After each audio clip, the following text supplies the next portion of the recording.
10,000 से ज्यादा Gen Z protesters, संसद भवन के गेट पर आग, फोर्सेस के जवानों से दो हाथ, जिनमें तकरीबन 20 लोगों की मौत और 250 से ज्यादा घायल। इस स्तर का प्रोटेस्ट करना क्या नौजवानों के लिए यूं ही मुमकिन था? क्या ये प्रोटेस्ट महज एक कलेक्टिव और सिंगल गोल होने की वजह से सामने आया है, या इसके पीछे कोई चेहरा भी है, एक बहुत बड़ी प्लानिंग? यह सवाल प्रोटेस्ट से आ रही खबरों के बीच मन में आना लाजमी है। इसी बड़े सवाल का जवाब टटोलने की कोशिश की इंडिया टुडे की open source intelligence team OSINT team ने, जिसके बाद ओसेंट के शुभम तिवारी और आकाश शर्मा एक रिपोर्ट लेकर आए हैं। इस रिपोर्ट में प्रोटेस्ट से जुड़ी कई बड़ी जानकारियां सामने आ गई हैं। फर्स्ट थिंग फर्स्ट, नेपाल का बड़ा जेनजी प्रोटेस्ट ऑर्गेनाइज कैसे हुआ? काठमांडू और नेपाल के कई हिस्सों में बेरोजगारी, भ्रष्टाचार और असमानता के खिलाफ गुस्सा फूटता है। 8 सितंबर को यह गुस्सा बड़े प्रदर्शन में तब्दील हुआ। इनमें सबसे बड़ा मुद्दा बताया गया सोशल मीडिया बैन। लेकिन क्या यह मुद्दा सच में सबसे बड़ा मुद्दा था या फिर कोई और मुद्दा था? रिपोर्ट में यह भी पता चला है। जब नेपाल के संसद भवन के बाहर प्रदर्शन हिंसक हो जाता है तो शूट एट साइट के ऑर्डर दे दिए जाते हैं, देखते ही गोली मार दो। रिपोर्ट तैयार होने तक इसमें तकरीबन 20 लोगों की मौत हो चुकी है, 100 से ज्यादा लोग घायल हैं, हजारों अब भी ग्राउंड पर मौजूद हैं। लेकिन अब रिपोर्ट्स आ रही हैं कि धीरे धीरे प्रदर्शन शांत हो रहा है। इन हजारों चेहरों और नारों के पीछे एक संगठन जिसका नाम तेज है, हामी नेपाल। अंग्रेजी में वी नेपालीज, हिंदी में हम नेपाली। हामी नेपाल एक एनजीओ है। यही NGO social media platforms Instagram और डिस्कॉर्ड पर एक्टिव होकर स्टूडेंट्स को बुलाने लगा। वीडियोस डाले गए कि प्रोटेस्ट में कैसे आना है, कॉलेज का बैग लेकर आओ, किताबें लाओ और हो सके तो स्टूडेंट यूनिफॉर्म में आओ। एक चीज कॉमन थी, प्रदर्शन का बैनर लिखा था यूथ्स अगेंस्ट करप्शन। इसी बैनर के साथ प्रदर्शनकारी 8 सितंबर को मैदान पर उतरे। बैनर हामी नेपाल ने ही लॉन्च किया था। जब ओसेंट ने लोकल मीडिया रिपोर्ट्स को टटोला तो पता चलता है कि काठमांडू में प्रदर्शन की ऑफिशियल परमिशन भी हामी नेपाल एनजीओ ने ही मांगी थी। मगर प्रोटेस्ट की जो वजह नेपाल बता रहा है, उस पर भी एक बड़ा राज इस तफ्तीश में खुल गया है। क्या नेपाल सरकार प्रोटेस्ट की वजह पर भ्रम फैला रही है? प्रदर्शन की शुरुआत से ही रिपोर्ट्स आती रही कि ये एक जेनजी प्रोटेस्ट है जिसका असल मकसद सोशल मीडिया बैन का विरोध करना है। मगर इंडिया टुडे ओसेंट की रिपोर्ट में पता चला कि नेपाल सरकार इसे सोशल मीडिया बैन, जो 26 प्लेटफॉर्म्स पर रोक लगाई गई है, उससे जोड़ रही है, सरकार जोड़ रही है।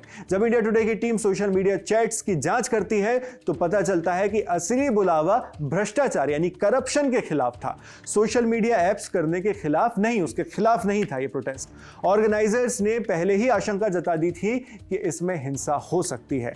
एनजीओ ने पहले ही अथॉरिटीज को चेता दिया था। ऐसे में सवाल आता है कि एक एनजीओ कैसे इतना प्रोटेस्ट कर सकती है, इतना सब कैसे कर सकती है? यह समझने के लिए हामी नेपाल एनजीओ के बारे में डिटेल में जानना जरूरी है। प्रोटेस्ट के पीछे का असली चेहरा। हामी नेपाल एनजीओ की शुरुआत 2015 में हुई थी। शुरुआत में इस संस्था ने भूकंप और बाढ़ जैसी आपदाओं में रेस्क्यू एंड रिलीफ वर्क किया। सोशल मीडिया पर यह भी दावा किया जाता है कि इस एनजीओ ने नेपाल आर्मी के साथ मिलकर फ्लड रेस्क्यू ट्रेनिंग भी करवाई है। मगर इसका मेन मुद्दा स्टूडेंट्स और इमिग्रेंट्स से जुड़ा रहा।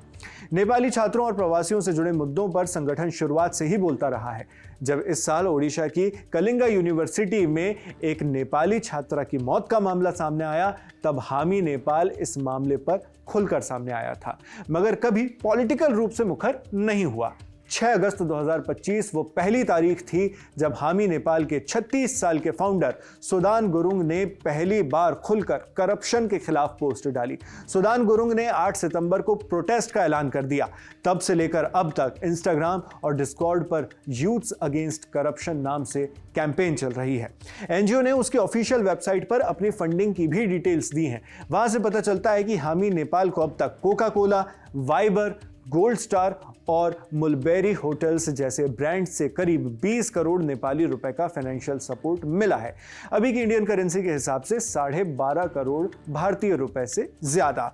यहां आपको याद दिला दें कि वाइबर उन सोशल मीडिया प्लेटफॉर्म्स में से एक है जिन पर बैन नहीं लगा है नेपाल में। वाइबर एक जापानीज ओनरशिप वाला मैसेजिंग ऐप है, उससे भी हामी नेपाल को पास्ट में फंडिंग मिली है। हालांकि ऐसा भी नहीं है कि हामी नेपाल एनजीओ ने अकेले ही ये सब कुछ कर लिया हो। इस कैंपेन को बल मिला पहले से उबलते गुस्से की वजह से। पिछले कई हफ्तों से नेपाली सोशल मीडिया पर #NepoKid और #NepoBaby ट्रेंड कर रहा था। युवाओं का आरोप था कि नेताओं और सेलिब्रिटीज के बच्चों को नौकरियों और सुविधाओं में बेतरतीब फायदा मिल रहा है, जबकि आम लोग बेसिक जरूरतों के लिए तक तरस रहे हैं।